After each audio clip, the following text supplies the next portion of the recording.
إن من أزواجكم وأولادكم عدوا لكم، وقال تعالى في موضع آخر إنما أموالكم وأولادكم فتنة، وقال النبي صلى الله عليه وسلم كل مولود يولد على الفطرة فأبواه يهودانه أو ينصرانه أو يمجسانه۔ معزز سامعین، حاضرین جمع، بزرگان دین، خواتین اسلام، تمام قسم کی تعریفات اللہ وحدہ لا شریک کے لیے ہے جو ہم سب کا خالق و مالک ہے۔ درود و سلام ہو اللہ کے آخر نبی محمد صلی اللہ علیہ وسلم پر، جنہوں نے دین کی باتیں کما حقہ دنیا کے سامنے رکھ دی۔ سامعین کرام، پچھلے جمعہ کے خطبے میں میں نے اولاد کی تربیت سے متعلق کچھ باتیں آپ کے سامنے رکھنے کی کوشش کی اور میں نے وعدہ کیا تھا کہ اگلے جمعہ میں اس بات کو آپ کے سامنے رکھوں گا کہ بچے بگڑتے کیوں ہیں۔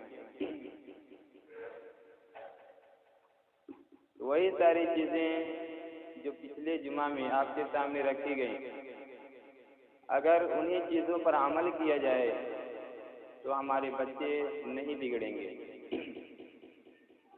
صحیح ڈھنگ سے ان کا نام رکھا جائے اور جو مرحلہ میں نے بتایا تھا 7 سال تک ان کے ساتھ پیار محبت کی جائے، 7 سال سے 14 سال تک ان کی تربیت کی جائے یعنی حکم دیا جائے، اور 14 سے 21 سال تک ان سے دوستی کی جائے، اور 21 کے بعد شادی کر کے ان کو چھوڑ دیا جائے۔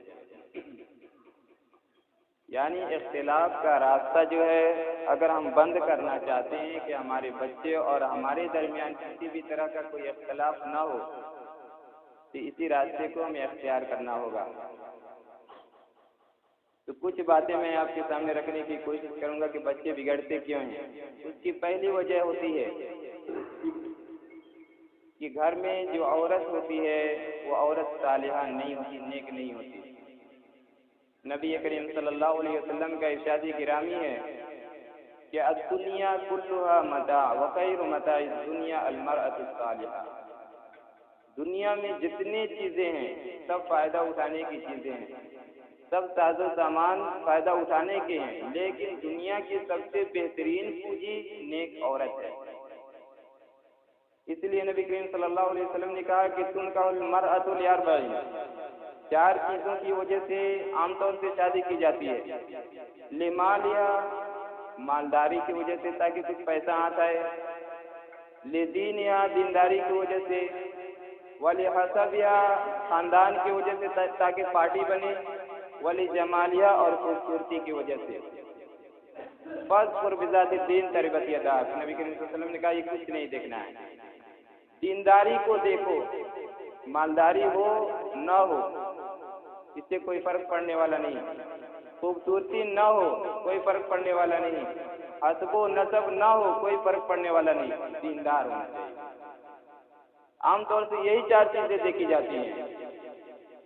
سب سے پہلی چیز مالداری، نبی کریم صلی اللہ علیہ وسلم نے کہا کہ مالداری دیکھی جاتی ہے کہ لڑکی مالدار ہے یا نہیں۔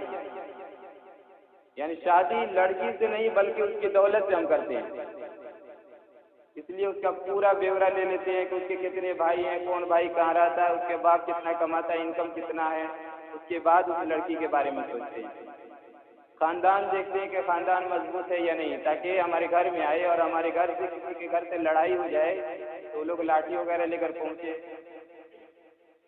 تو یہ چیز دیکھتے ہیں حسب و نسب، اور اس کے بعد دیکھتے ہیں کہ خوبصورتی، لڑکی خوبصورت ہے یا نہیں۔ خوبصورت نہیں دیکھتے، خوبصورت دیکھتے ہیں۔ اور معلوم ہونا چاہیے کہ جو چیزیں سامنے سے دیکھنے میں بہت زیادہ خوبصورت ہوتی ہیں وہ چیزیں اندر سے اکثر خراب ہوا کرتی ہیں۔ اس لیے شاعر نے کہا کہ چمکتا جو نظر آتا وہ سب سونا نہیں ہوتا۔ تو یہ چیز نہیں، نبی کریم صلی اللہ علیہ وسلم نے کہا کہ دینداری کو ترجیح دو۔ تو پہلی چیز کہ دیندار بیوی ہوگی، دیندار عورت ہوگی آپ کے گھر میں تشریف لائے گی تو آپ گرچہ دین سے دور ہوں گے آپ کو دیندار بنانے کی کوشش کرے گی۔ اس سے جو بچے ہوں گے ان بچوں کے ساتھ وہ دینداری والا رویہ اختیار کرے گی۔ قرآن میں اس کا کیا حکم ہے، نبی کریم صلی اللہ علیہ وسلم نے بچوں کی تربیت سے کے متعلق کیا بات فرمائی ہے، ان تمام چیزوں کو لے کر چلے گی، لیکن دین کو کچھ نہیں جانے گی، دنیا کو جانے گی، تو پھر وہ دین کے بارے میں کچھ آپ کے بچوں کو نہیں دے سکتی۔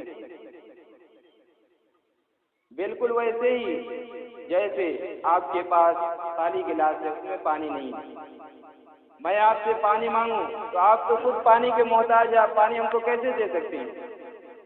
وہ عورت خود تربیت کے محتاج ہے، وہ دیندار نہیں ہے، وہ خود تربیت کا محتاج ہے، تو آپ کے بچوں کو کیسے تربیت دے سکتی ہے؟ اس لیے سب سے پہلی چیز نیک عورت، شادی میں سب سے پہلی چیز دیکھیں کہ نیک عورت ہو، دیندار ہو، مال ہو یا نہ ہو، خوبصورتی ہو یا نہ ہو، خاندان ہو یا نہ ہو، دینداری سے شادی کیجیے، وہی آپ کے لیے انشاءاللہ اجر کا باعث ثابت ہوگی۔ دوسری چیز میں نے بتایا تھا پچھلے جمعہ میں کہ بچے کی تربیت کا جو مرحلہ شروع ہوتا ہے ماں کے پیٹ سے شروع ہوتا ہے۔ آپ جتنے لوگ یہاں بیٹھے ہیں اس طرح کی باتیں پیش کی جاتی ہیں، دین کی باتیں جو میاں بیوی سے ریلیٹڈ ہو، تو بہت سارے لوگ اپنی بزرگی کا ڈھول پیٹتے ہوئے کہتے ہیں کہ مولانا ان ساری باتوں کو مت چھیڑیے۔ سب سے پہلے دیکھیں کہ شریعت نے آخر ان سارے باتوں کو چھیڑا کیوں ہے۔ پیشاب پیخانے کا طریقہ بتایا نبی کریم صلی اللہ علیہ وسلم نے کہ کوئی ٹوائلٹ میں جائے تو پہلے بایاں پیر رکھے، اس کے بعد جائے، نکلے تو پہلے دائنا پیر نکالے، بیٹھے تو ایسے بیٹھے، قبلہ کی طرف منہ نہ ہو، پچھم کی طرف منہ نہ ہو، پورب کی طرف منہ نہ کر کے بیٹھے۔ ان ساری چیزوں سے نبی کریم صلی اللہ علیہ وسلم نے روکا، طریقہ بتلایا، بیوی کے ساتھ کیسے سوئے، سونے سے پہلے کیا دعا پڑھے، دعا نہیں معلوم ہے، کسی کو نہیں معلوم۔ اتنے لوگ بیٹھے ہیں، ایک دو کو معلوم ہوگا کہ بیوی کے ساتھ جب سوئیں گے کیا دعا پڑھ کر سوئیں گے، بیوی کے ساتھ ہم بستری کریں گے تو کیا دعا پڑھ کر ہم بستری کریں گے، دعا نہیں معلوم ہے۔ آپ ویسے ہی ہم بستری کیجئے گا، شیطان شریف ہوگا، بچہ بھی جو پیدا ہوگا ویسا ہی ہوگا، شیطان صفت بچہ پیدا ہوگا۔ تو آپ اگر دیندار ہیں، آپ کی بیوی دیندار ہے، تو اس وقت اگر آپ کو یاد نہیں آئے گا تو وہ یاد دلا دے گی کہ شوہر جی یہ دعا پڑھ لیجیے، اور وہ بھول گئی ہوگی تو آپ پڑھ کر سنا دیجیے گا کہ اس وقت یہ دعا پڑھنی چاہیے۔ کسی کو دیہات میں کہتے ہیں بغیر بسم اللہ کا بچہ پیدا ہوا۔ ہر وہ کام جسے اللہ کے نام سے شروع نہ کیا جائے اس میں شیطان شریک ہو جائے گا۔ کھانا کھا رہے ہیں، بسم اللہ چھوڑ دیا آپ نے، شیطان شریک ہو گیا۔ اس طرح سے وہاں بھی یہی معاملہ ہے میرے بھائی اور دوستوں۔ اور اکثر لوگ دعا کرتے ہیں اللہ رب العالمین سے نماز میں کہ اللہ تعالیٰ بیٹا دے، اور ایسا بیٹا دے کہ پیدا ہونے کے بعد بڑا ہو تو خوب کمائے، نیت میں فطور یہیں سے شروع، وہ بچہ اسی ڈھنگ کا پیدا ہوگا۔ نبی کریم صلی اللہ تعالیٰ نے قرآن کریم میں ذکر کیا کہ جب ابراہیم علیہ السلام نے بچے کی دعا کی تو کیا کہا، رب ہب لی من الصالحین، اے اللہ مجھے بچہ دے، صالح نیک بچہ دے۔ تو انہوں نے نیک کی شرط لگائی کہ اللہ مجھے نیک لڑکا عطا فرما۔ اللہ کا کرنا ایسا ہوا کہ جیسا انہوں نے مانگا تھا ویسا ہی بچہ اللہ رب العالمین نے اسماعیل علیہ السلام کی شکل میں انہیں دی، اور دنیا کے سامنے انہوں نے نیکی کا ثبوت پیش کیا، اور اپنے ماں باپ کے ساتھ اطاعت و فرما برداری اور اللہ رب العالمین کے حکم کی تعمیل میں جس طرح سے انہوں نے مثال قائم کیا، دنیا کی تاریخ میں کوئی بھی آدمی ایسا نہیں ملے گا جس نے اس طرح سے مثال قائم کیا ہو۔ نیک لڑکی کی دعا مانگنا چاہیے میرے بھائی اور دوستوں۔ اور ایک اور چیز میں نے بتائی تھی کہ بچی کی تربیت کا مرحلہ جو شروع ہوتا ہے بچہ جب پیٹ میں ہوتا ہے اس وقت سے شروع ہوتا ہے۔ بچہ پیٹ میں ہے، ماں فلم دیکھ رہی ہے، گانا سن رہی ہے، ٹی وی دیکھ رہی ہے، وہ بچہ پیدا ہوگا تو کیسے پیدا ہوگا؟ اسی ڈھنگ کا پیدا ہوگا جس سانچے میں وہ ڈھل رہا ہے۔ اس طرح سے بچے بگڑتے ہیں، یہ شروعاتی مرحلہ ہے بچوں کے بگڑنے کا۔ اس کے بعد بچہ پیدا ہوا، پیدا ہونے کے بعد والدین اس کو ٹی وی کے سامنے بیٹھا دے رہے ہیں، چھوٹا بچہ ہے رو رہا ہے، ٹی وی کے سامنے بیٹھا دیا کہ چپ ہو جائے، اب وہ اسی کا عادی ہو جائے گا، بعد میں چل کر آپ اسے ماریے گا، ڈانٹیے گا، پٹکاریے گا، وہ اپنی عادت سے مجبور ہے، رکے گا نہیں۔ جس طرح سے بہت سے بھائی بیٹھے ہیں، سرتی کھانا ان کی عادت میں شامل ہے، عادت بن گئی ہے، آپ ان کو روکیے، بڑی مشکل ثابت ہوگا۔ وہ کہیں گے کہ 4 دن کھانا بند کر دیجئے یہ منظور ہے، لیکن 1 دن سرتی بند کیجئے گا یہ منظور نہیں، کیونکہ عادت سے مجبور ہو گئے لوگ۔ اسی طرح سے کسی خراب چیز کی عادت نہیں ڈالنی چاہیے۔ نبی کریم صلی اللہ علیہ وسلم نے کہا کہ کل مولود یولد علی الفطرہ، بچے جتنے پیدا ہوتے ہیں وہ فطرت اسلام پر پیدا ہوتے ہیں، اب اس کے والدین جیسے رہتے ہیں ویسے ہی بچے کو بنا دیتے ہیں۔ ایک سادے کاپی کی طرح سے ایک بچہ پیدا ہوتا ہے، سادہ کاپی ہم دکان سے خریدتے ہیں، اس پر کچھ لکھا نہیں ہوتا، اب ہم اپنی مرضی سے قلم لیتے ہیں، اب اس پر پھول بنائیں، دین اسلام کی بات لکھیں یا گالی گلوچ یا گانے شعر اور اس طرح کی باتیں لکھیں، اب جو لکھ دیں گے وہ محفوظ ہو گیا۔ اسی طرح سے وہ بچہ جو پیدا ہوتا ہے کورے کاغذ کی طرح سے، سادے کاغذ کی طرح سے پیدا ہوتا ہے، جو اس کے دل میں، دماغ میں، ذہن میں اس کے ماں باپ بھریں گے وہی چیز اس کے ذہن میں رہے گی، اور اسی سانچے میں وہ ڈالنے کی کوشش کرے گا اور اسی سانچے میں ڈالے گا۔ اس کے بعد بچوں کو عام طور سے یہ رواج چل پڑا ہے، دوستی کا، چھوٹا بچہ پیدا ہوا ابھی بولنا نہیں سیکھا، اس کی دوستی لگا دی کسی بچے کی۔ یہ کوئی مایوس چیز نہیں ہے، لیکن مایوس چیز اس وقت ہوتی ہے جب آپ اپنے بچے کی دوستی کسی غلط بچے کے ساتھ لگا دیں، کیونکہ مثل ہے الصاحب صاحب، دوست اپنے دوست کو کھینچتا ہے، یعنی جیسا وہ ہوگا ویسے ہی کھینچ کر اسے بھی بنا دے گا۔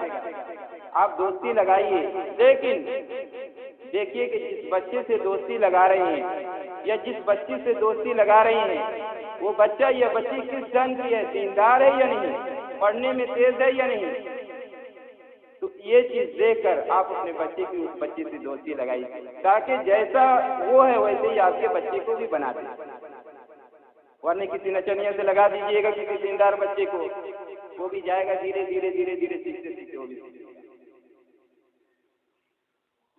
ایک واقعہ ابو القعقاع قصص من الواقع کتاب کی نام ہے، صفحہ نمبر 126 سے 132 کے بیچ میں ایک واقعہ نقل کیا گیا ہے کہ بچے بگڑتے کیوں ہیں اور کس طرح سے ایک بچہ بگڑا اور ماں باپ کے ساتھ اس کا سلوک کیسا ہوا۔ اس میں لکھا ہے اس کتاب میں کہ بہت دنوں پہلے حمید نام کا ایک لڑکا تھا، اس کا باپ شرابی تھا، جواڑی تھا، عیاش تھا، تاش کھیلتا تھا، یعنی معاشرے میں جتنے منکرات تھے ان تمام چیزوں کا عادی ہو گیا تھا۔ گھر سے نکلتا تھا، گھر کے قریب ایک شراب خانہ تھا، اسی میں جا کر بیٹھتا تھا، دن بھر اسی میں بیٹھا رہتا تھا، تاش کھیلتا تھا، شام کو گھر واپس ہوتا تھا، اور عادت بھی بن گئی تھی، تاش کھیلتا تھا، دوستوں سے لڑائی جھگڑا، گالی گلوچ، یہ ماحول اس کا ایک سماج بن گیا تھا۔ اب شام کو آدھی رات گھر واپس لوٹتا تھا تھکا ماندہ، ایسا لگتا ہے کہ کھیت سے کام کر کے آ رہا ہے، گھر پہنچتا تھا، بیوی پوچھتی تھی کہ حضور اتنی دیر سے آپ کیوں آ رہے ہیں، کہاں سے؟ اب اس پر برس پڑتا تھا کہ کباب میں ہڈی پڑ رہی ہے، تو کون ہوتی ہے پوچھنے والی، میرا حساب کتاب لینے والی تو کون ہوتی ہے، میں تمہارا شوہر ہوں، تمہاری بیوی نہیں ہوں۔ اس کے بعد گالیاں دیتا، وہ بیوی بھی کسی سے کم نہیں تھی، سنتے سنتے سنتے سنتے وہ بھی پک گئی تھی، وہ بھی کچھ سیکھ گئی تھی۔ جب یہ 2 گالی دیتا تو 4 گالی وہ دیتی تھی۔ ہوتا کیا، اس کے بعد شوہر اپنی بیوی کو مارتا، ہنگامہ ہوتا، گاؤں کے لوگ اکٹھے ہوتے، تماشا دیکھتے کھڑے ہو کر۔ ہر دن وہ سیریل کی طرح سے ہو گیا تھا، آ کر لوگ تماشا دیکھ لیتے 15-20 منٹ، آدھا گھنٹہ، اس کے بعد لوگ گھر چلے جاتے، یہ لوگ سو جاتے۔ اب اسی ماحول میں اس بچے کی پرورش ہو رہی ہے حمید کی۔ اب بتائیے کہ اس ماحول میں جس بچے کی پرورش ہوگی وہ بچہ کیسا ہوگا؟ اسی سانچے میں ڈھل رہا ہے حمید بھی، دھیرے دھیرے یہ بھی سن سن کر گالی سیکھ رہا ہے، یہ بھی اپنے دوستوں کے ساتھ پریکٹس کر رہا ہے گالی دے دے کر، جھگڑا کر رہا ہے جا کر، مار پیٹ کر رہا ہے، اور 14 سال کی جب عمر ہوئی اس کی، شراب پینا یہ بھی شروع کر دیا، سگریٹ پینا شروع کر دیا۔ اب شراب کی شروعات کیسے ہوئی؟ باپ گھر میں شراب پی رہا ہے، پہنچا گھر میں، باپ کو اپنے بیٹے سے بڑی محبت ہوتی ہے، اگر زہر بھی کھا رہا ہوگا باپ تو دلال سے اس کو بھی اس کے منہ میں بھی ڈال دے گا، تھوڑا بیٹا تم بھی چکھ لو کیسا لگ رہا ہے۔ اب بیٹا پیدا پہنچا گھر میں، باپ شراب پی رہا ہے، کہا بیٹا آؤ تھوڑا سا تم بھی چکھ لے، دیکھ لے کتنا مزہ ہے اس میں۔ وہ بھی تھوڑا چکھ لیا، مزہ آ گیا اسے بھی۔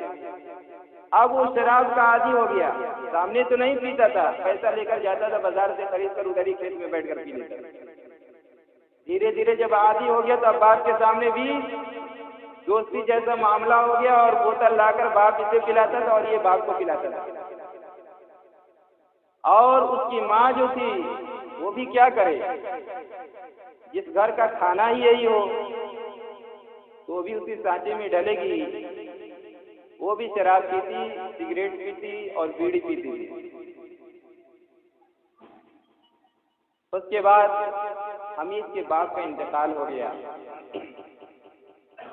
انتقال ہونے کے بعد حمید اپنے ماں سے پیسے مانگنے لگا کہ ماں پیسہ دو، ہمیں یہ کام کرنا ہے، یہ کام کرنا ہے۔ بالا پھسلا کر پیسہ لیتا اور جا کر شراب پیتا، سگریٹ خرید کر پیتا۔ ماں کے پاس جب پیسے ختم ہو گئے، اس نے کہا بیٹا دیکھو تمہارے باپ کا انتقال ہو گیا، جو پیسہ ہمیں ملتا تھا پیسہ کہاں سے مل رہا ہے ہمیں، اس لیے اب مجھ سے پیسے کا مطالبہ مت کرو۔ اب بچہ ہے، بچوں کی طرح سے اس کا ذہن دماغ ہے، ماں کے پاس آتا ہے، رونے لگتا ہے کہ ماں مجھے پیسے دو، مجھے یہ کام کرنے ہیں۔ وہ کہتی کہ میرے پاس کچھ بھی پیسے نہیں ہیں، اپنے ماں کو گالی دیتا، الٹا سیدھا کہتا کسی نہ کسی طرح سے کچھ پیسہ لیتا۔ ایک دن تنگ آ کر حمید نے سوچا کہ اب ہمیں کوئی کاروبار کرنا چاہیے تاکہ ہماری پاکٹ میں پیسہ رہے اور عیاشی کی زندگی ٹھیک سے گزرے، کیونکہ پیسہ کم کم مل رہا ہے۔ اب اس کم پیسے میں بہت زیادہ سامان خریدنا ہے تو پھر ہوگا کیسے؟ بیٹھ کر سوچنے لگا کہ کون سا کاروبار کروں۔ تو اب اس کے ذہن میں کون سا کاروبار آئے گا؟ آیا ذہن میں کہ بیڑی بناؤں اور بیچوں گھما گھما کر۔ گیا ماں کے پاس، خوشی سے کہہ رہا ہے کہ ماں میں نے سوچا ہے کہ میں بیڑی بنا بنا کر لوگوں میں بیچوں، تم پیسہ مجھے دو، میں بیڑی کا پتہ خریدوں اور نشاور بیڑی بنا کر لوگوں میں بیچا کروں۔ ماں خوش ہوئی کہ چلیے بھائی پیسہ تو نہیں دے گا کما کر، لیکن بیڑی پینے کو تو ضرور ملے گا فری میں، پیسہ دے دی۔ کاروبار شروع ہوا اس کا، کاروبار خوب چلا، بہت مشہور ہوا، یہ بہت زیادہ پیسہ کمایا۔ اب ماں بھی زبان نکال لی لومڑی کی طرح سے، لالچ آئی اسے بھی کہ اب مجھے پیسہ مانگنا چاہیے اس سے۔ کرے بیٹا بہت زیادہ کما رہے اور مجھے بھی کچھ پیسہ دے، اتنے دن سے تو مجھ سے لیتے رہے، اب کما رہے اور کچھ تو پیسہ مجھے بھی دیا کرو۔ حمید کہہ رہا ہے کہ نہیں دیں گے۔ ماں دھمکی دے رہی کہ اگر حمید اگر مجھے پیسہ نہیں دو گے میں تھانے میں جا کر کہہ دوں گی کہ غیر قانونی طریقے سے نشاور بیڑی بنا کر یہ بیچتا ہے، اس کے پاس لائسنس نہیں ہے۔ دھمکی دی ماں نے، کہا جاؤ اپنے باپ سے کہو۔ حمید کی کوئی پرواہ نہیں ہے، جاؤ جس سے کہنا ہے کہہ دو۔ کہیں نہیں گئی، وہ تو دھمکی دے رہی تھی۔ لیکن کچھ دنوں کے بعد بہت زیادہ لوگ اس کاروبار میں مشغول ہو گئے اور اس کا کاروبار پھیکا پڑ گیا۔ اب سوچنے لگا اب کیا کروں؟ تو اس کا ایک دوست تھا، دوستی بھی ایسے ہی لوگوں سے ہونی چاہیے۔ دوست تھا اس کا، اس نے ایک آفس کھول کر بیٹھ گیا تھا۔ اس کا کام کیا تھا؟ گاؤں میں جتنے لوگ رہتے ہیں ان کے اندر جتنی کمیاں ہیں سب کو لکھتا تھا کاپی میں اور لے جا کر تھانے میں دیتا تھا اس کو پکڑوانے کے لیے۔ اب گیا یہ بھی وہاں پر، مجھے بھی اپنے پاس رکھ لو، کہا کہ بہت ایک تو دو بھلے بہت اچھا ہو رکھ لیتے ہیں۔ اس کو بھی رکھ لیا اور یہ تو تھا ماسٹر مائنڈ۔ ایسے گھر میں جس شخص کی پیدائش ہو اور ویسی تربیت جس کی ہو وہ کیسا ہوگا؟ کچھ ہی دنوں میں اتنا ترقی کیا کہ اپنا ایک آفس الگ کھول لیا اس نے، حمید نے آفس چلانے لگا۔ اس کے بعد اس کی ماں بوڑھی ہو چکی تھی، کمزور ہو چکی تھی، شراب پیتے پیتے، بیڑی پیتے پیتے۔ اب اس کے ذہن میں خیال ہے اب اس بچی کی شادی کر دینی چاہیے تاکہ بہو آئے گی میری